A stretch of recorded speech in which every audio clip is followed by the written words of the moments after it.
Hi, welcome back to Dr. Byrnes' TOEFL show. Today, we're working on the TOEFL Sentence-Building Task. In this task, you're given a group of words, and your job is to arrange them into one correct sentence. Only one order is grammatically correct. Before you start, always follow the same steps. First, check the punctuation. If the sentence ends with a period, it's a statement.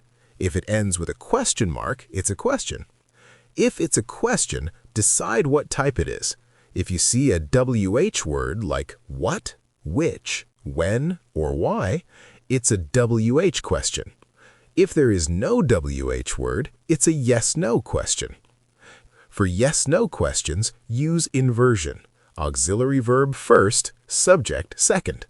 For WH questions, if the WH word is the subject, do not use inversion. If the WH word is not the subject, use inversion. The rest of the sentence stays in the same order. All right, let's get started. Let's look at the statement, I'm planning to study abroad next year.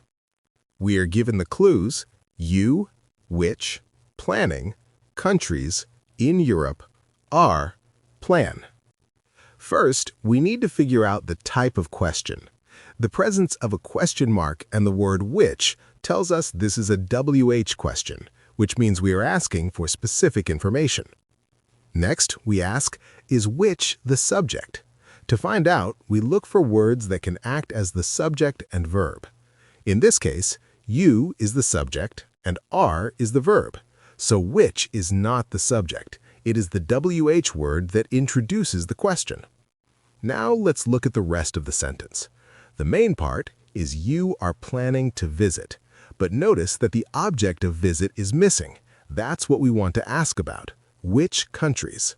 Here, in Europe modifies countries, so together, which countries in Europe forms one complete idea. This phrase is the object of the verb visit.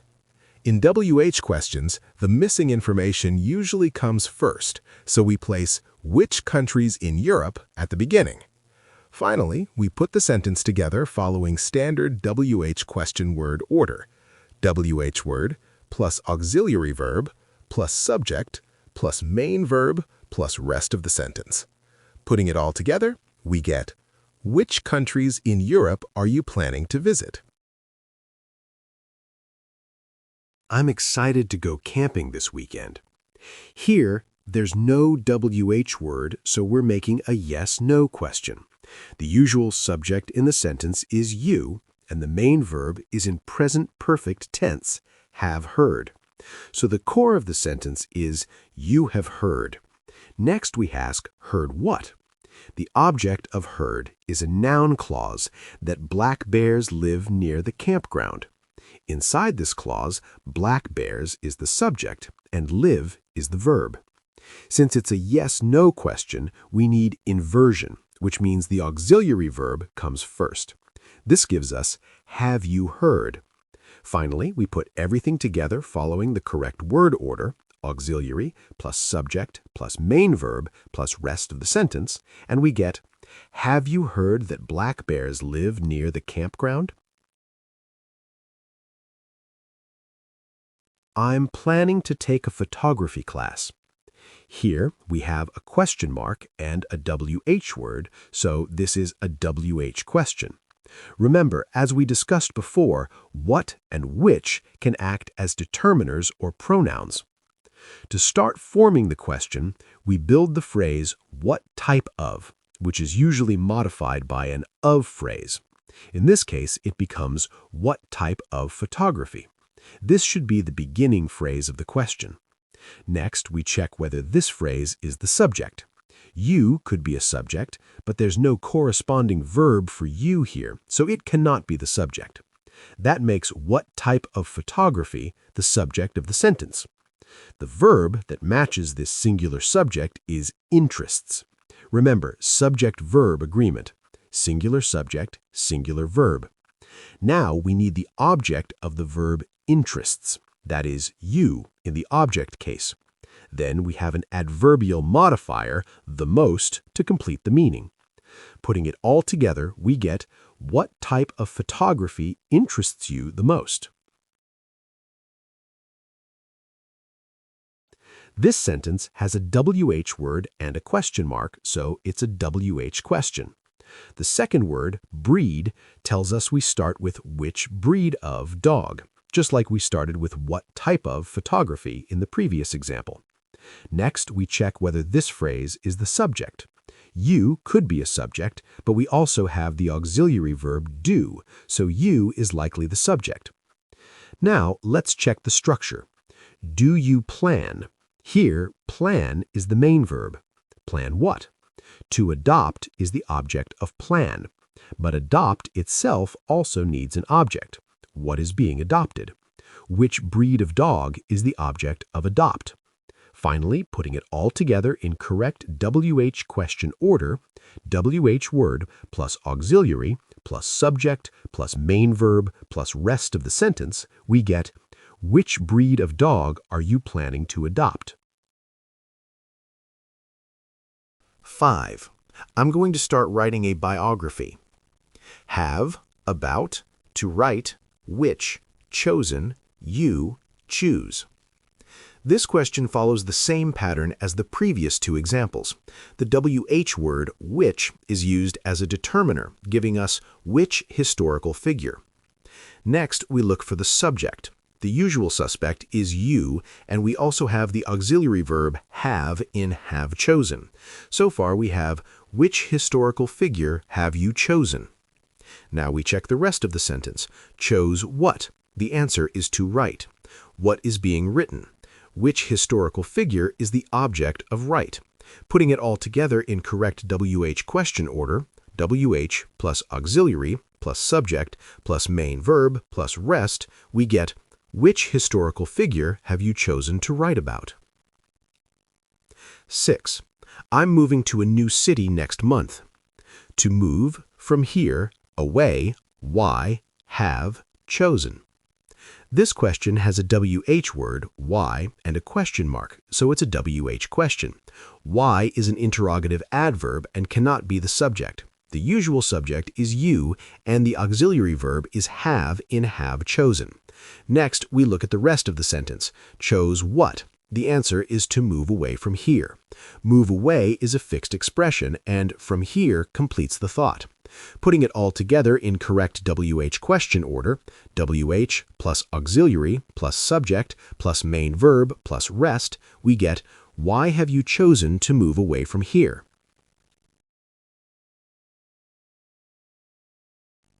7. I'm planning to start a new project at work. To complete, the new assignment, when, expect, you, do.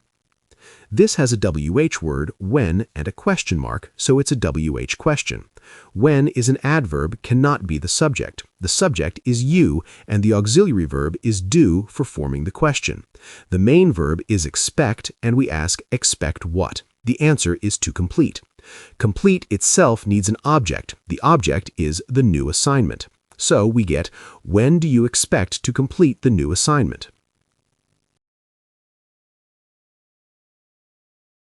8. I'm going to submit my application today. The position, applied, your coworkers, any, has, of, for. This is a yes-no question starting with have.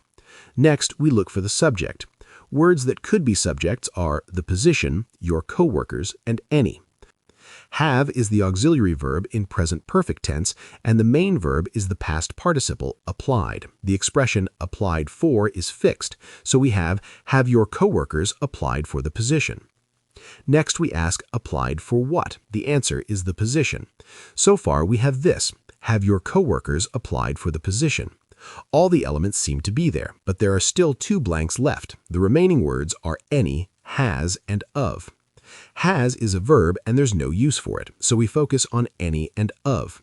The fixed expression is any of. Any can function as a pronoun and of needs an object. So the question is, where should any of attach? Is it any of your coworkers or any of the position? Here's the important grammar rule about any. Any is originally a determiner. Many determiners can also be used as pronouns. Pronouns and determiners must agree with the noun they modify or replace in number and countability. You might know that any one is singular, but any as a pronoun can be either singular or plural. For example, is any of this food edible? Are any of them coming? The only combination that is not possible is any of plus singular countable noun. Here, position is a singular countable noun, so any of the position would be ungrammatical. On the other hand, any of your coworkers is correct because coworkers is plural. Putting it all together in correct word order, auxiliary plus subject plus main verb plus object, we get, have any of your coworkers applied for the position?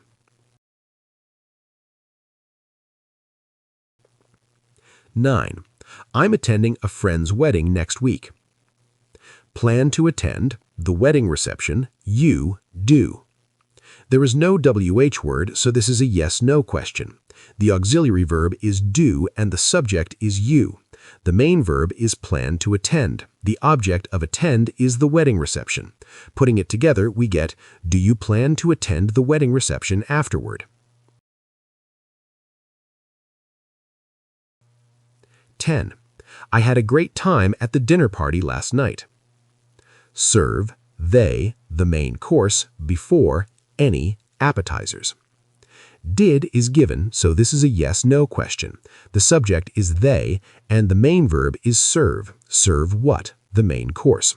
All the essential elements of the sentence are here. The rest is a modifier beginning with the preposition before. The object of before is any appetizers. Putting it all together in correct word order, auxiliary plus subject plus main verb plus object, we get, did they serve the main course before any appetizers?